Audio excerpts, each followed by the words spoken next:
Ada pertanyaan yang sering masuk dalam email kami. Mereka bertanya, "Kak, seberapa dalam sih kita untuk perlu mengenal Tuhan?" Kalau dilihat, banyak juga loh orang yang tidak mengakui Tuhan, tapi hidup mereka kelihatan baik-baik saja. Bahkan, tambah sukses padahal mereka nggak peduli soal agama. Gimana tuh? Sebenarnya perlu nggak sih kita menempatkan Tuhan untuk ambil peran dalam hidup ini? Buktinya banyak tuh orang nggak perlu amat sama Tuhan. Nah, buat kamu-kamu semua, sebelum kita masuk lebih lanjut, jangan lupa ya untuk klik tombol subscribe dan aktifkan loncengnya, agar semakin banyak video berkualitas bisa kami produksi.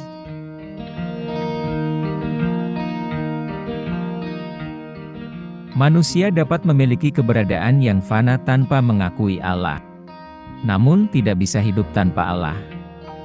Sebagai pencipta, Allah menjadi sumber kehidupan manusia. Mengatakan bahwa manusia bisa ada tanpa Allah. Itu sama dengan mengatakan bahwa jam tangan bisa ada tanpa adanya pembuat jam. Atau sebuah cerita tanpa ada yang menuliskannya. Sebagai pencipta, Allah menjadi sumber kehidupan manusia. Allah yang menciptakan kita dalam rupanya, Kejadian 1 ayat 27. Keberadaan kita bergantung kepada Allah, baik kita mengakui keberadaannya atau tidak. Sebagai pemelihara, Allah terus-menerus memberikan kehidupan, Mazmur 104 ayat 10-32. Karena Dia adalah hidup itu sendiri, Yohanes 14 ayat 6, dan semua ciptaan dipelihara oleh kuasa Kristus, Kolose 1 ayat 17. Sebagai juru selamat, Allah memberi hidup kekal kepada mereka yang percaya. Di dalam Kristus, ada hidup yang merupakan terang manusia, dan Yesus datang supaya kita dapat memiliki hidup yang berkelimpahan, Yohanes 10 ayat 10.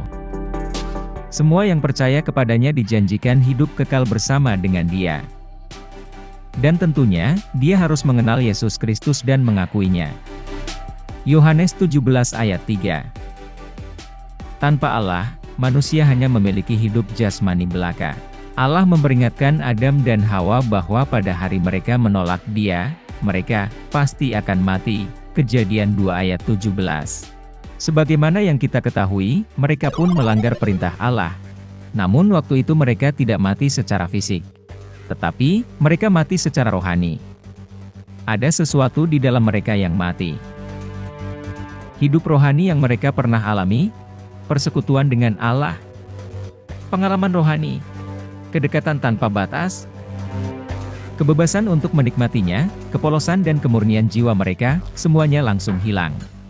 Adam, yang telah diciptakan untuk hidup dan bersekutu dengan Allah, dikutuk kepada kehidupan yang sama sekali bersifat jasmani. Apa yang direncanakan Allah itu awalnya, dari debu kepada kemuliaan, sekarang menjadi, dari debu kembali kepada debu. Sama seperti Adam, manusia tanpa Tuhan tetap bisa berfungsi dalam keberadaan duniawi, yang begitu kelihatannya bahagia, karena toh dalam kehidupan ini bisa saja ada kenikmatan dan kesenangan. Orang yang menolak Tuhan bisa saja terlihat hidup bersenang-senang dan bergembira. Mereka bisa saja terlihat menghasilkan dan bebas dari kekhawatiran dan penuh keberhasilan. Alkitab memang menyatakan bahwa di dalam dosa ada kesenangan. Masalahnya, hal itu bersifat sementara karena hidup dalam dunia itu begitu singkat. Mazmur 90 ayat 3-12. Cepat atau lambat, orang hedonis, sama seperti kisah anak yang hilang, dalam perumpamaan yang diberikan Yesus, akan menyadari bahwa kesenangan dunia tidak dapat terus dipertahankan. Namun, tidak setiap orang yang menolak Tuhan itu hidup dalam kesia-siaan. Ada banyak orang yang belum diselamatkan yang hidup secara disiplin, hidup dengan teratur bahkan bisa merasa senang dan puas. Alkitab menyatakan prinsip-prinsip moral tertentu yang akan bermanfaat bagi setiap orang dalam dunia. Kesetiaan, kejujuran, penguasaan diri, dan sebagainya. Namun, permasalahannya itu ketika tanpa Tuhan manusia hanya memiliki dunia ini. Hidup yang lancar bukan merupakan jaminan bahwa kita siap untuk meninggalkan dunia ini. Lihat perumpamaan petani yang kaya dalam Lukas 12 ayat 16-21. Dan percakapan Yesus dengan anak muda yang kaya, namun amat bermoral. Dalam Matius 19 ayat 16-23. Tanpa pencipta, manusia tidak akan puas, sekalipun dalam kehidupan fana ini. Thomas Merton mengatakan bahwa manusia tidak akan damai dengan sesamanya sebelum dia berdamai dengan dirinya sendiri. Dia merasa gelisah dengan dirinya sendiri karena dia tidak berdamai dengan Tuhan Sang Pencipta. Pengejaran kesenangan semata-mata demi kesenangan itu tanda kegelisahan batin, sekalipun ditutupi dengan topeng kegembiraan. Para pengejar kesenangan di sepanjang zaman telah berulang-ulang mendapati kenyataan bahwa hiburan sementara menghasilkan kepahitan yang lebih dalam. Raja Salomo membiarkan dirinya mengejar semua kesenangan yang ditawarkan dunia ini, dan dia mencatat apa yang dia simpulkan dalam kitab Pengkhotbah. Salomo menyimpulkan bahwa pengetahuan dalam dan pada dirinya sendiri hanyalah kesia-siaan. Materialisme hanyalah kebodohan, dan kekayaan itu seperti asap. Salomo menyimpulkan bahwa hidup itu karunia Tuhan, dan satu-satunya cara hidup yang bijaksana itu takut kepada Tuhan. Akhir kata dari segala yang didengar ialah takutlah akan Tuhan dan berpeganglah pada perintah-perintahnya.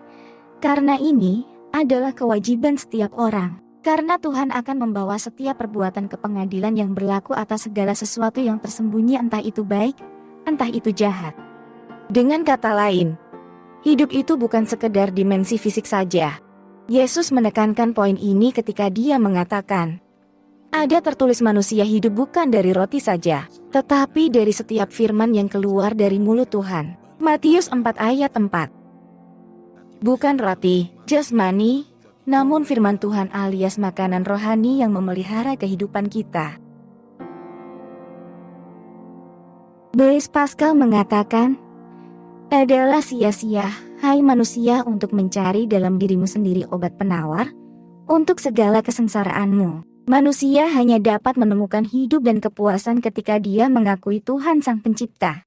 Tanpa Tuhan, nasib manusia hanya ditunggu kematian. Manusia tanpa Tuhan mati secara rohani ketika hidup jasmaninya berakhir.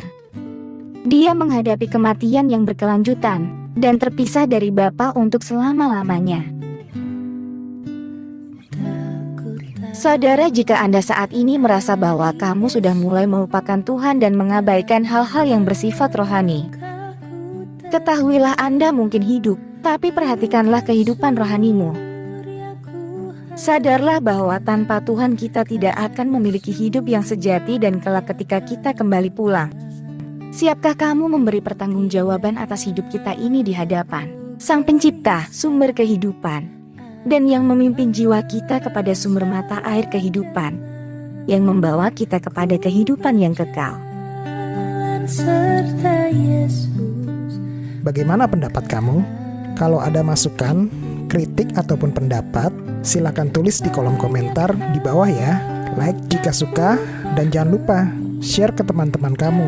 Dukung juga channel ini dengan cara subscribe dan aktifkan tombol notifikasinya ya. Bagiku